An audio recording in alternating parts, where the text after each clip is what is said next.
Praise the lord. అంత బాగున్నారు కదా? ప్రార్థన చేసుకుందాం. పరిశుద్ధుడానికి స్తోత్రాలు. మీరు ఇచ్చినటువంటి ఈ ఉదయకాలమును బట్టి నేను స్తుతిస్తున్నాము.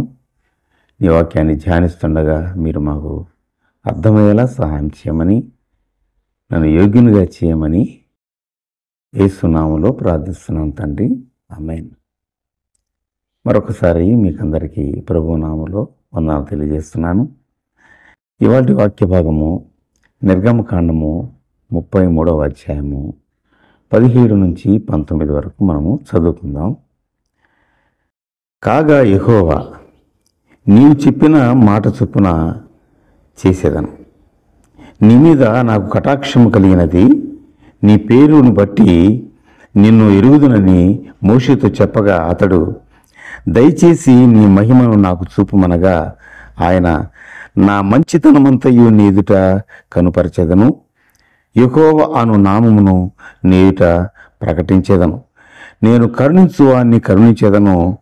ఎవనెందు కనికరపడెదనో వానెందు కనికరపడెదను అనేను. Praise the lord.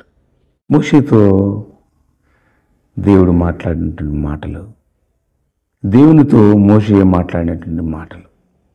మోషే ఏమన్నాడు? నీ మహిమను నాకు కనుపరచు ప్రభువా అన్నాడు. దేవుడు అన్నాడు, నా మంచితనమంతయు నీ ఎదుట కనుపరచెదను.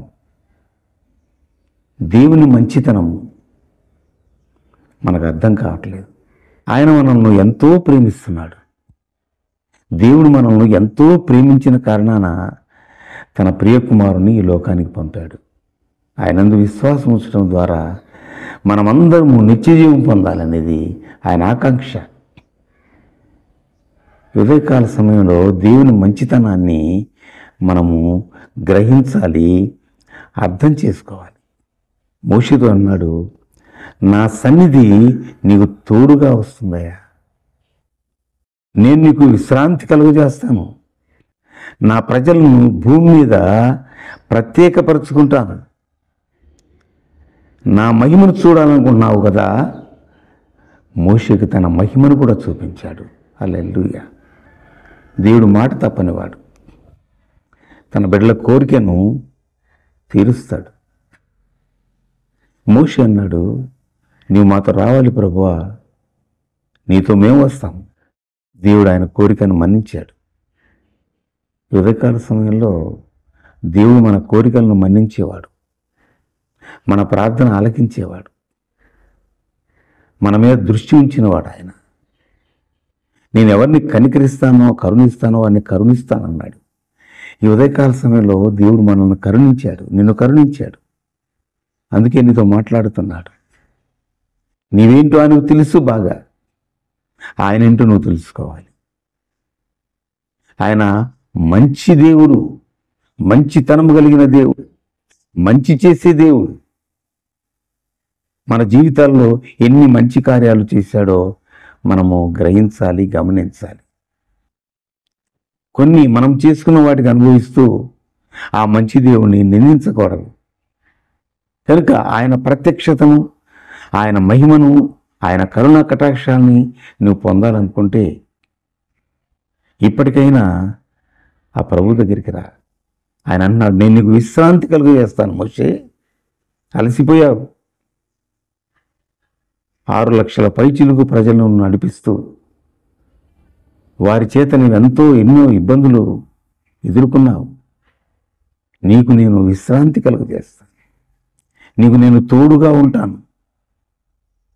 నా మంచితనమంతా నీకు వెల్లడిపరుస్తాను.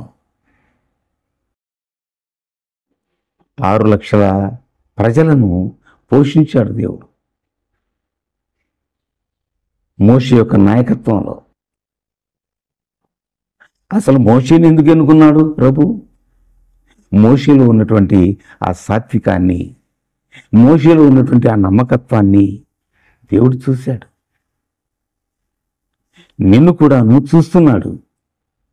నీలో అలాంటి క్యారెక్టర్స్, ఆ సుగుణాలు నీలో ఉన్నట్లయితే నిన్ను కూడా దేవుడు ఎన్నుకుంటాడు.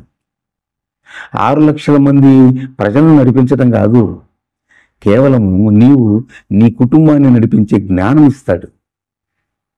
ఆ తెలివితేటలు ఇస్తాడు, ఆ నాయకత్వపు లక్షణాలు ఇస్తాడు, ఆయన మంచితనాన్ని నీకు ఇస్తాడు. అందువల్ల నీ కుటుంబాన్ని నువ్వు కట్టుకోగలవు. ఒక యజమానిగా నీ కుటుంబాన్ని నువ్వు కట్టుకోలేకపోతున్నావంటే నీవు దేవునికి ఎంత దూరంలో ఉన్నావో ఈ ఉదయకాలమును గమనించు.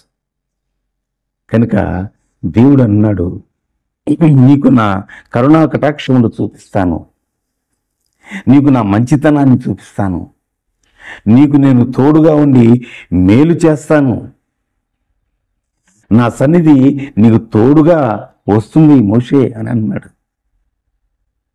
నీకు దేవుని సన్నిధి కావాలి, అప్పుడే నువ్వు ఈ లోకాన్ని, సమస్యలను జయించగలవు.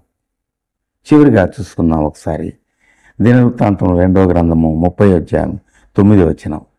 మీ దేవుడైన యెహోవా కరుణా కటాక్షములు గలవాడు కనుక మీరు ఆయన వైపు తిరిగిన ఎడల ఆయన మీ యందు ప్రసన్నుడగును.